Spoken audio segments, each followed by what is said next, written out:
Football season is right around the corner, and you're getting to know these Duke football players ahead of the 2023 season. Let's take a look at both sides of the football, offense and defense. Today, offense is up. Who are the most important offensive Duke football players that you need to know this season? Find out here on today's episode of Locked On Blue Devils. Hi, everybody. Dick Vitale. Hey, make sure you listen, man, to Locked On Blue Devils with J.J. Jackson. He's awesome, baby. You are Locked On Blue Devils, your daily podcast on the Duke Blue Devils, part of the Locked On Podcast Network, your team every day.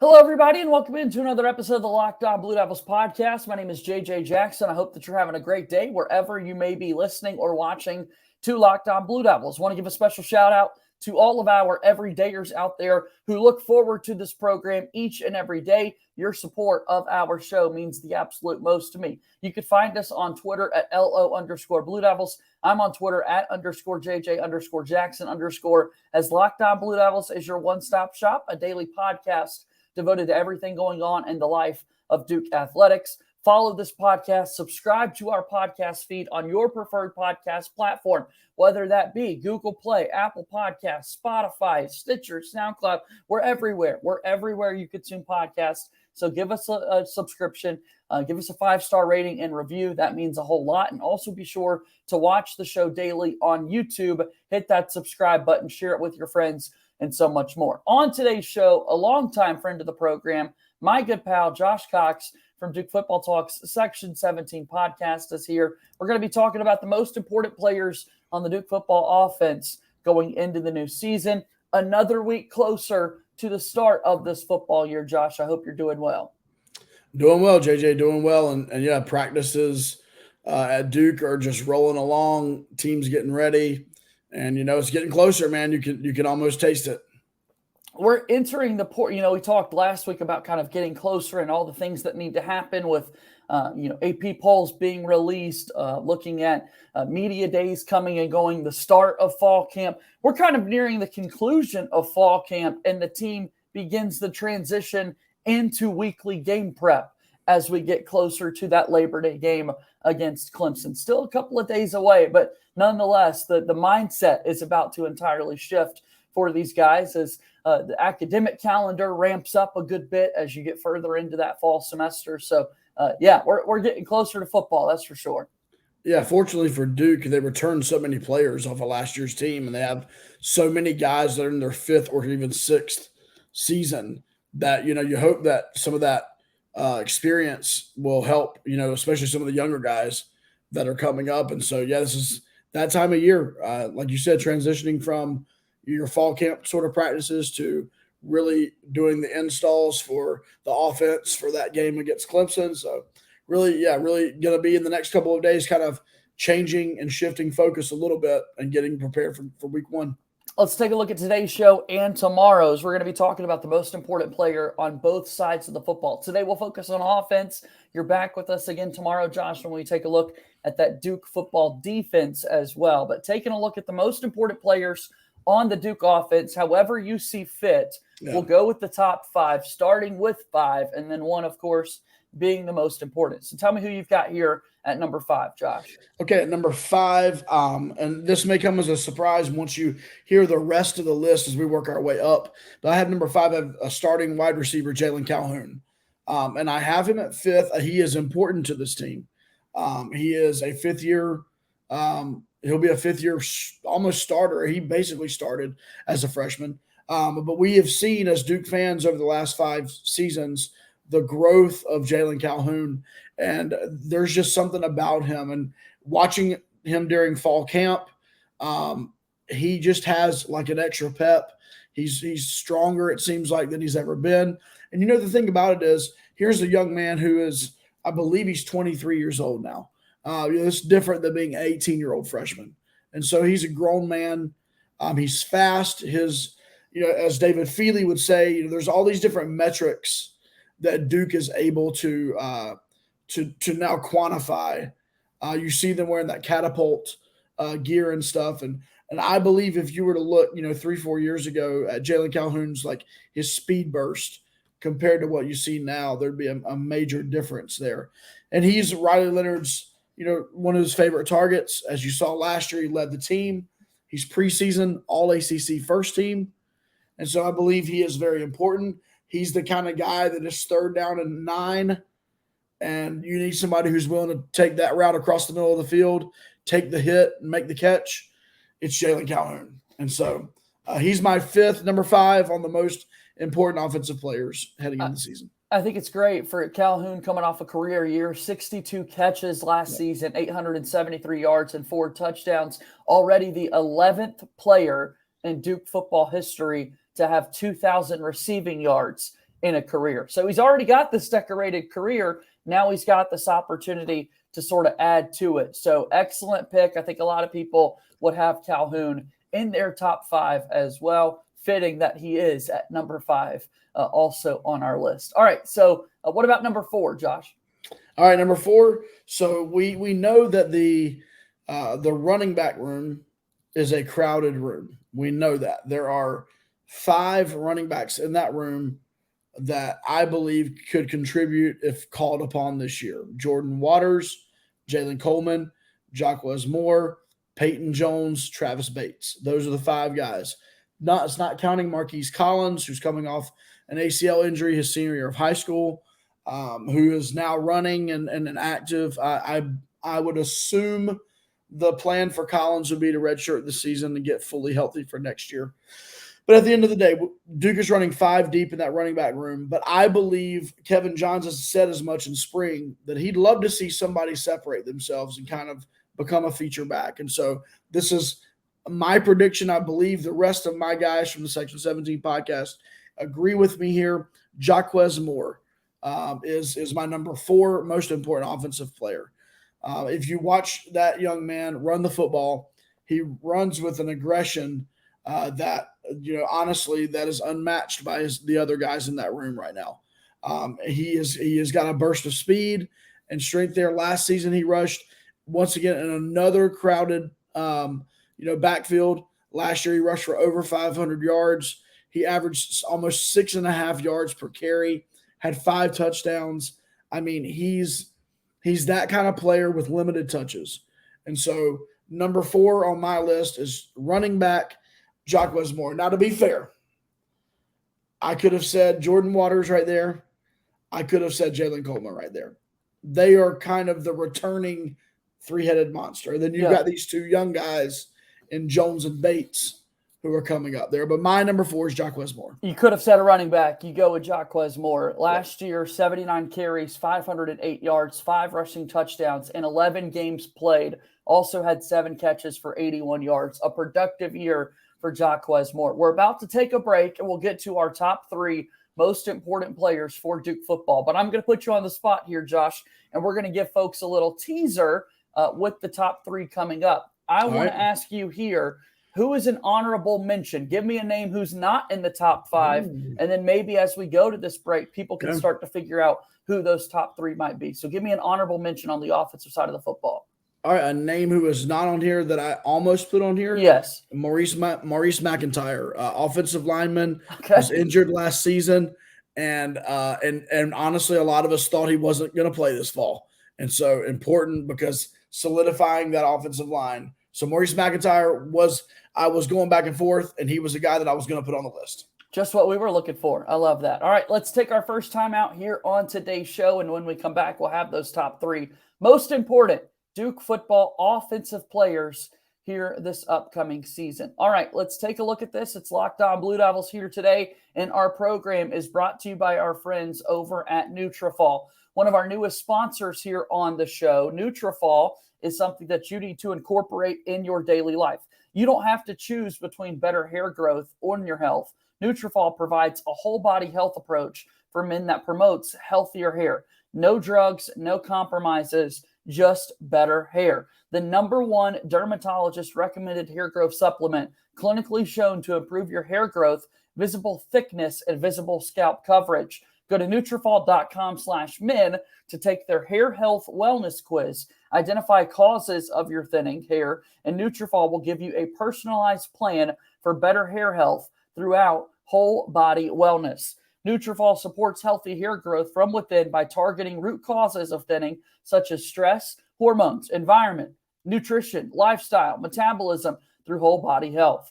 Take the first step to visibly thicker and healthier hair. For a limited time, Nutrafol is offering our listeners $10 off your first month subscription and free shipping when you go to Nutrafol.com/men and enter promo code LockedOnCollege. Find out why over 4,000 healthcare professionals recommend Nutrafol for healthier hair. Nutrafol.com/men, spelled Nutrafol.com/men, and enter promo code LockedOnCollege. Nutrafol is a proud sponsor of Locked On Blue Devils.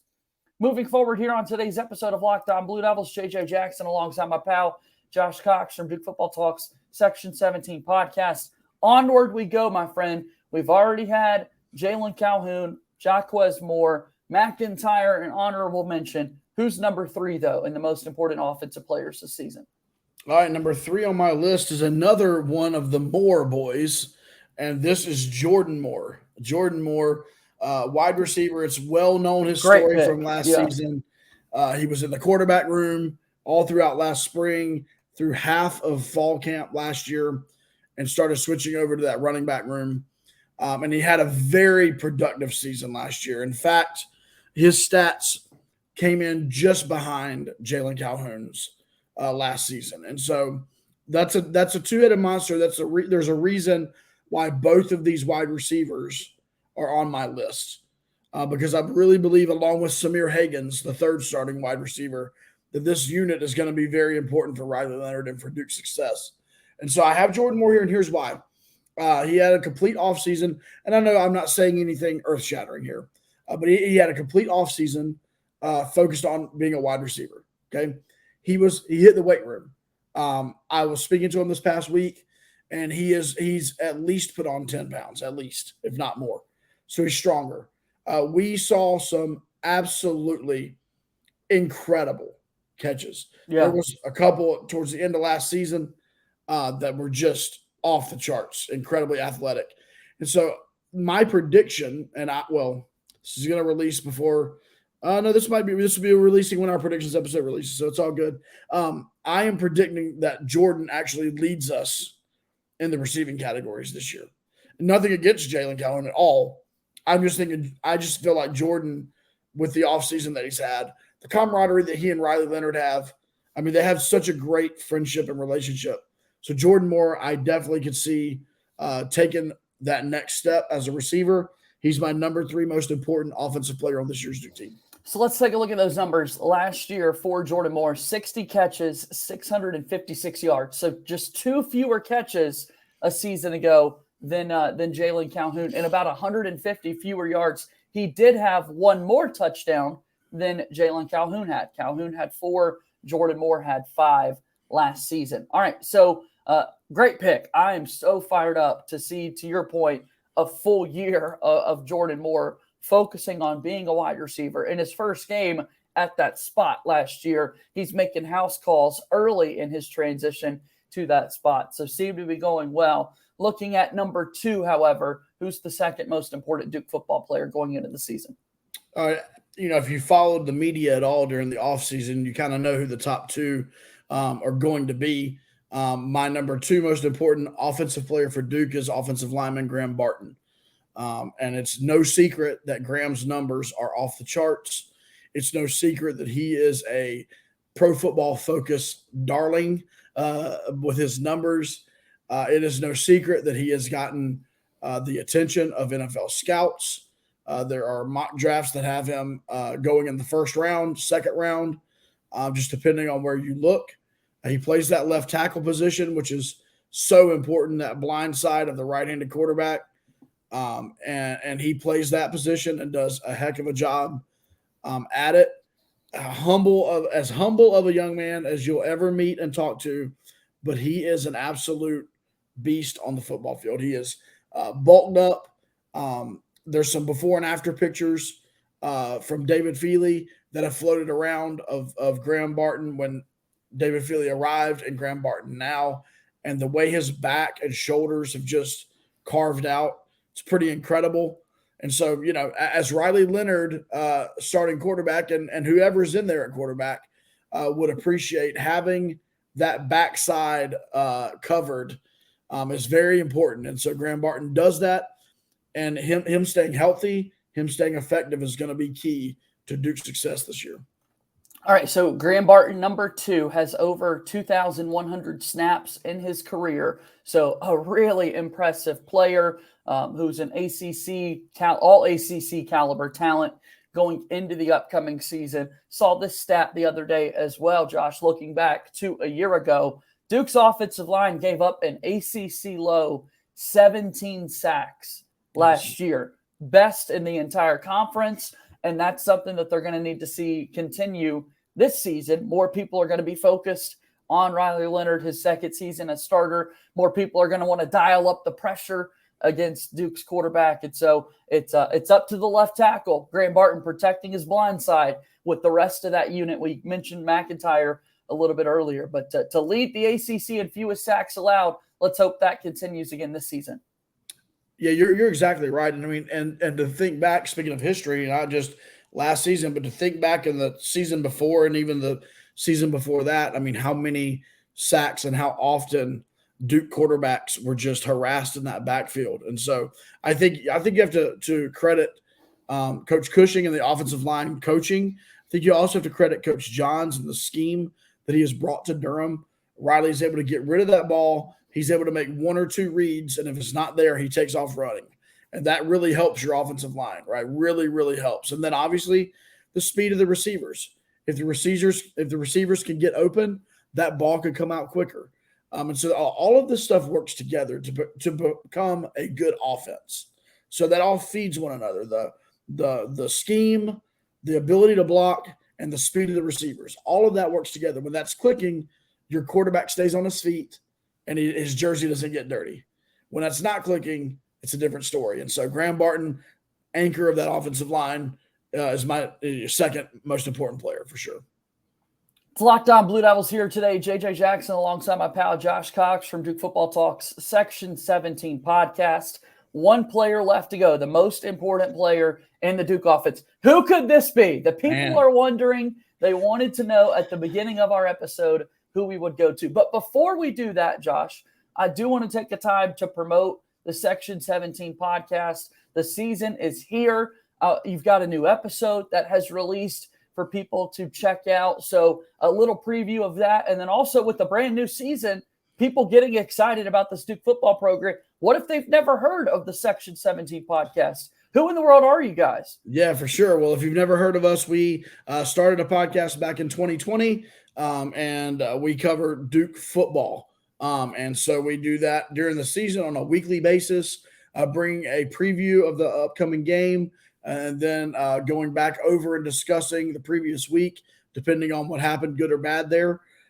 We have media access, so we're able to be there for press conferences and get you some behind-the-scenes kind of coverage of the Duke football team. And we try to do so from a perspective that we feel like fans want to hear about. And so we try to do that. We have a website, DukeFootballTalk.com. We're on all social media outlets at Duke FB Talk. And then obviously wherever you consume podcasts, you can find us, Section 17 podcast. We would absolutely 100% appreciate, as JJ mentioned, to open up the show. 5-star ratings and reviews. If we earn it, give it to us. If we didn't earn it, don't give it to us. But if we earned it, give it to us. And then we've recently partnered with the Durham Devils Club. And so DurhamDevilsClub.com. You can find all the information there, but that is a way for you as a fan or a donor to be involved in Duke football and the players. So that's kind of in a nutshell what we do. All right, let's get back to it. We've got the most important Duke football player. A little recap on the offensive side of the ball. A little recap for the folks following along with us. At 5 was Jalen Calhoun. 4 was Jacques Moore. 3 was Jordan Moore. We just talked about Graham Barton at number 2. Before we get to number 1, give me another honorable mention, Josh. You going Nicky Dalmolin, Samir Hagans, one of the other running backs? Give the people another honorable mention here. So you took the one the first guy you said, Nicky Dalmolin. Nicky Dalmon looks like Noah Gray 2.0. He is fast. He is strong. There was a lot of talk last year of the weight and the muscle mass that Nicky Dalmon put on. I believe he gained 18 pounds. Well, he's gained more in this offseason. And so, he's preparing himself, I believe, to be an NFL tight end. But here's the cool thing. He runs like a wide receiver and he catches like a wide receiver. And so, this is not me giving any advice to Kevin Johns by any stretch of the imagination. But let's put it this way. This is all I will say. Nicky Dalmon has the ability to be a high-volume pass catcher. And so that's why he would be my honorable mention. I'd love to see it, and I hope that the workload increases for him. Last season, 21 catches, 170 yards, 4 touchdowns. Got in the end zone a good bit, but under 200 yards, it's just about 8 yards a catch. Let's see if Duke can get him a little bit more vertical this year to make some plays and remind folks of that former Duke tight end that we all loved in Noah Gray. All right, enough teasing. Number 1, the most important Duke football player on the offense. You'd make a hell of an argument, and he probably is the most important player on the entire team.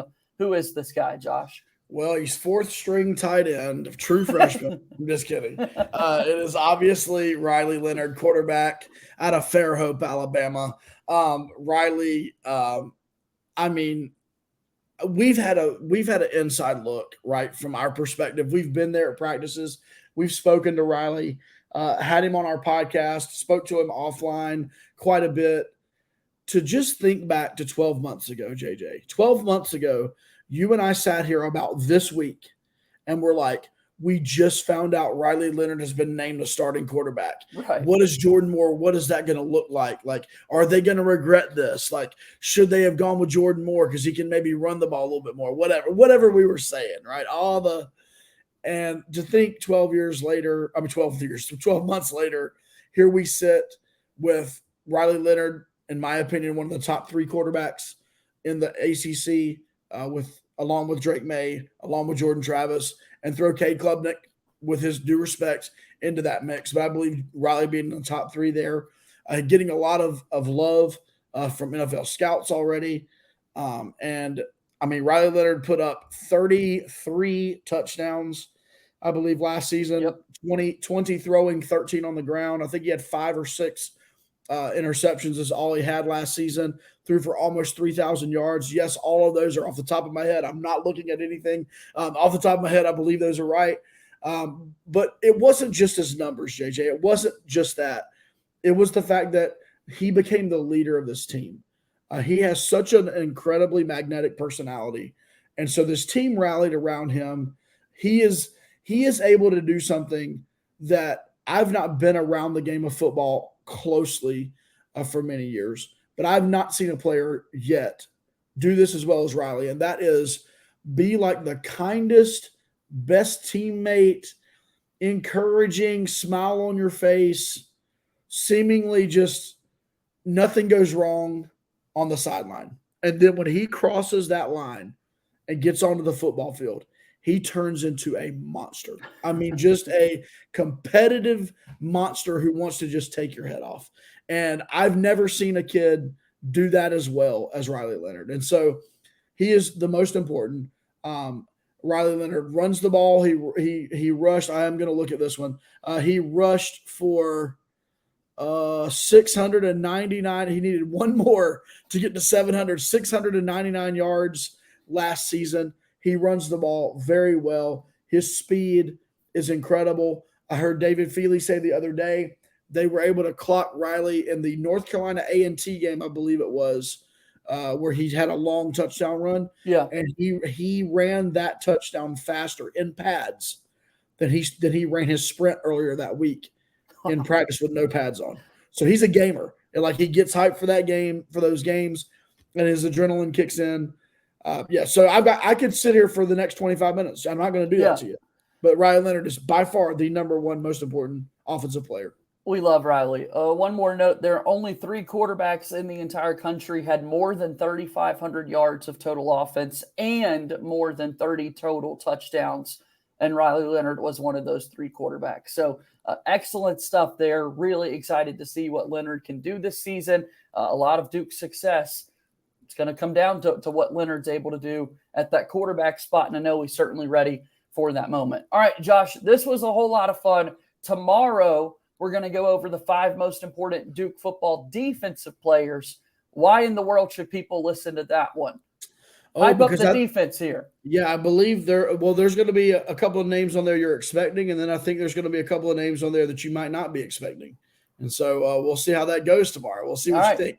Come back. I'll talk to you then, Josh. Thanks for stopping by today. Thanks, JJ. Have a good day, man. All right, that's Josh Cox from Duke Football Talk Section 17 podcast. He's back with us tomorrow when we take a look at the 5 most important Duke football defensive players going into the 2023 season. That's going to do it for today's show. As always, go Duke. I'll talk to you tomorrow. My name is JJ Jackson. Thank you and good day.